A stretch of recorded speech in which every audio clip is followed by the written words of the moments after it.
Hi guys, thanks for joining us at Arts Fair. In today's video, we're going to be taking a look at how to change the strings on your guitar. So, let's get started. Okay, so the first thing we're gonna do is loosen our strings. That way they don't snap when we cut them off. So I have this string winder tool here to help make changing strings easier. You don't need this, but this definitely helps. So the first thing I'm gonna do is start loosening my strings like this. You can hear it as it gets looser and looser. It starts going more limp. And it should be about this loose. It should be enough that you can just pick it up and wiggle it around. So now I'm gonna do this for all the other strings and I'll be right back. Okay, we're back. And as you can see now, all of my strings are fairly loose.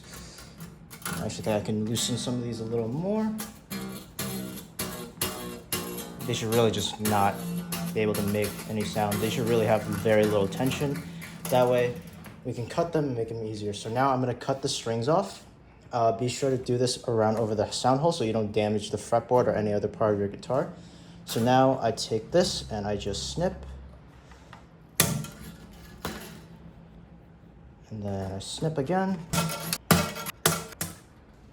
Okay, now all our strings are cut off, so I'm gonna start taking them off. So to take the strings off of your guitar, you're just gonna kind of unwind them.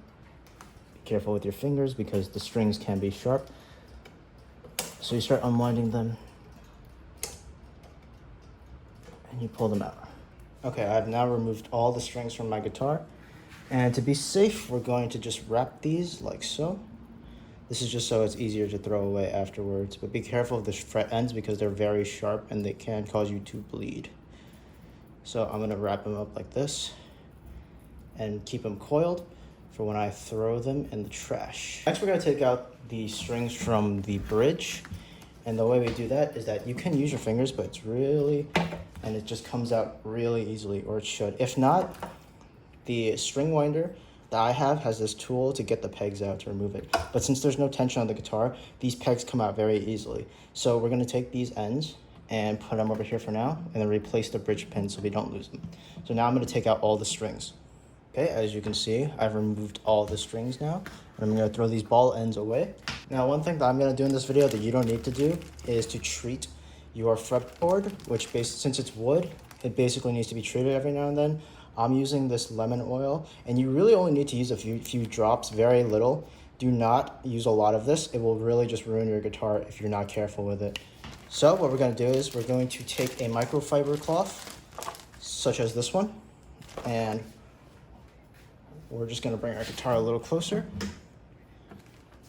We're going to pour a little bit of the oil onto the guitar, or the rag actually. On the rag, as you see, it comes out a little bit. And we're just gonna give our guitar a little rub.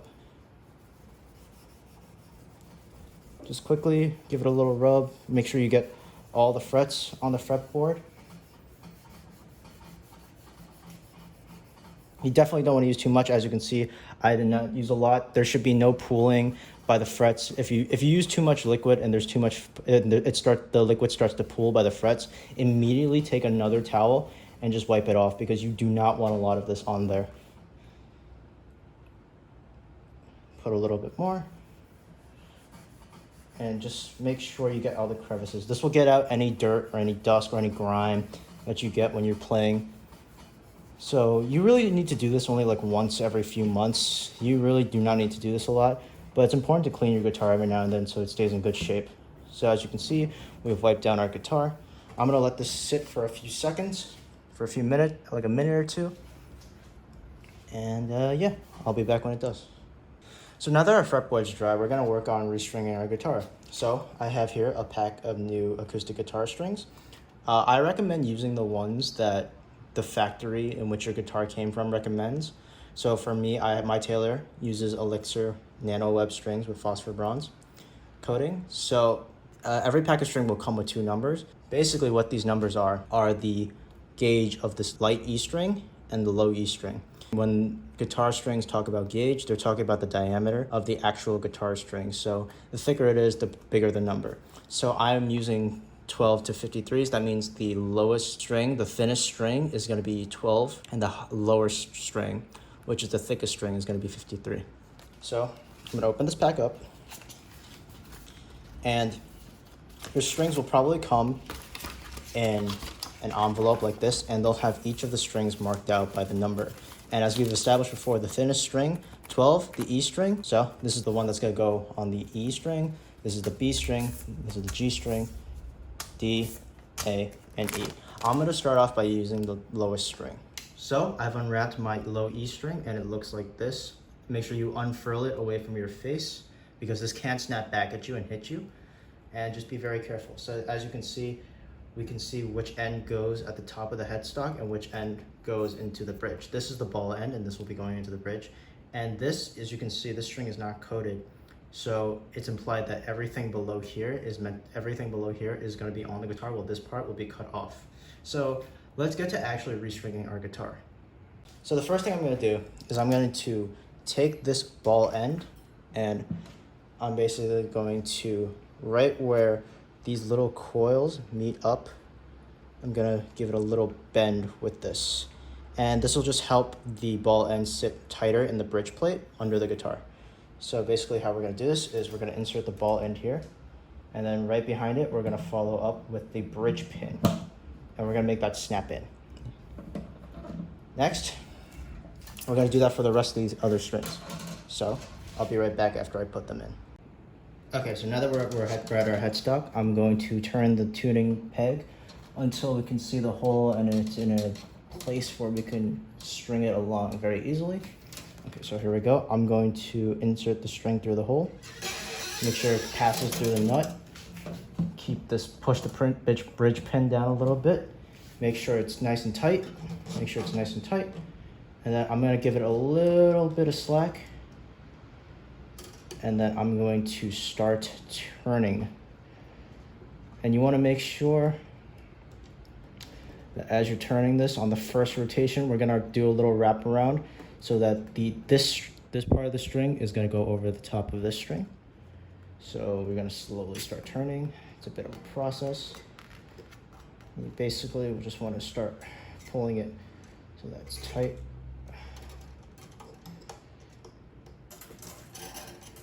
It's a bit of a, don't be afraid to get your hands in there.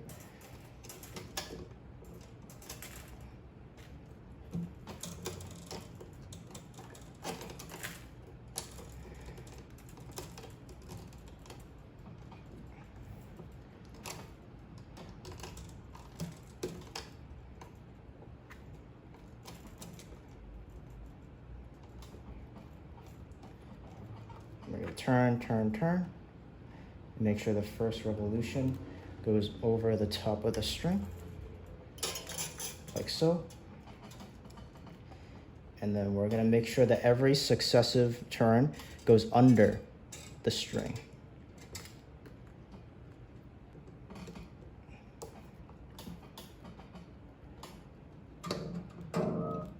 And I just like to play the string while we're winding it up, so that it goes into tune. You can hear as it tightens up, it starts to bend back into pitch.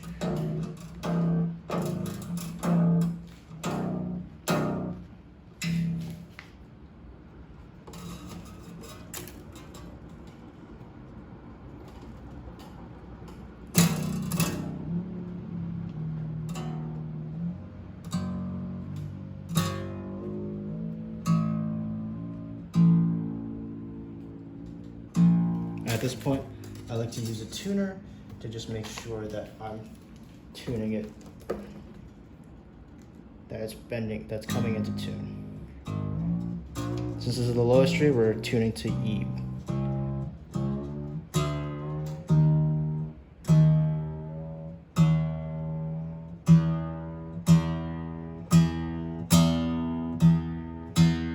And now that it's in tune, I'm gonna move on to the other strings, but first I'm going to clip this string, the excess string, so nothing is left hanging. I want to clip it very close, but at first, while I'm doing all these strings, I want to leave a little excess just so in case I need to undo it or cut more, I can always have that option. So now I'm going to go back and wind the A string and the D string, and then I'm going to show you a different way to wind the thinner strings. Okay, so as you can see now, I've done my 3 lower strings. So now I'm gonna move on to the upper strings. And basically the way we're gonna do this, I'm gonna start off with the high E. And basically the way we want to do this is we're going to turn the knob so that the hole is facing our direction. We're going to feed the string through the hole. We're gonna pull it taut like this. Use our other hand to give it a little slack. And basically I'm gonna pull it tight again. I'm going to take this hand, I'm going to wrap it under the string. I'm gonna pull it over, pull it tight, and then pull it over to crimp it. And basically what this does is it locks it in place for us while we tune it, when we turn it up. Now we just have to tune it back up to tune. Doing the same thing, making sure that the string is going under with each revolution. And we want to be turning so that this string is going towards the headstock. Make sure the crimp is really tight. We're gonna start turning.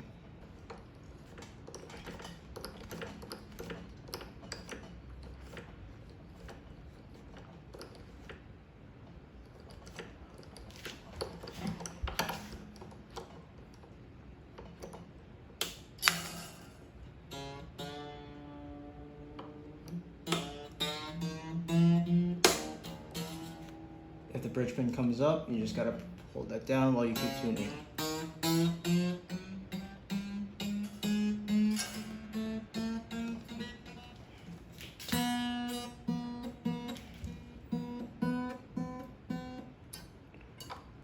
Okay, as you can see, we now have our string wound up. So now we're gonna cut off some of the excess again, so it doesn't stab you. And now, we're just gonna do it for the B and the G strings. All right, now that we have all the strings on our guitar, we're going to take it, just tune it up to pitch one more time.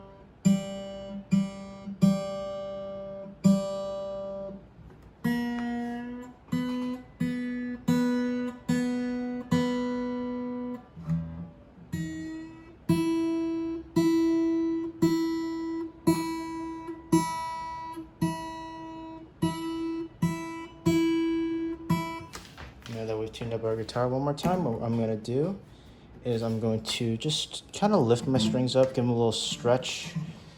This will just help them really settle in. Don't do that, but just give them a little stretch. Doesn't have to be too hard, but this should just really help balance out the guitar and settle everything in. Now we'll tune once more and just play it a little. Just play it after you tune it. After an hour, everything should set in.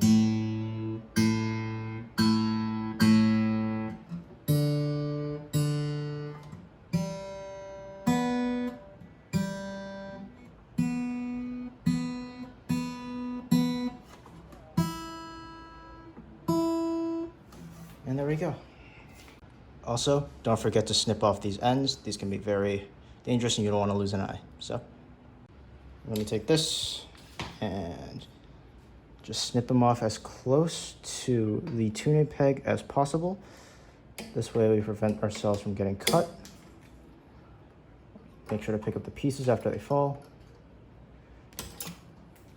All right, once you have your guitar retuned back up to pitch, you're all good to go. I hope you guys have learned how to change the strings on your guitar. If you guys need more help, there are plenty of resources online for you to look at. And yeah, thanks for joining us at ArtSphere today. I'll see you in the next video.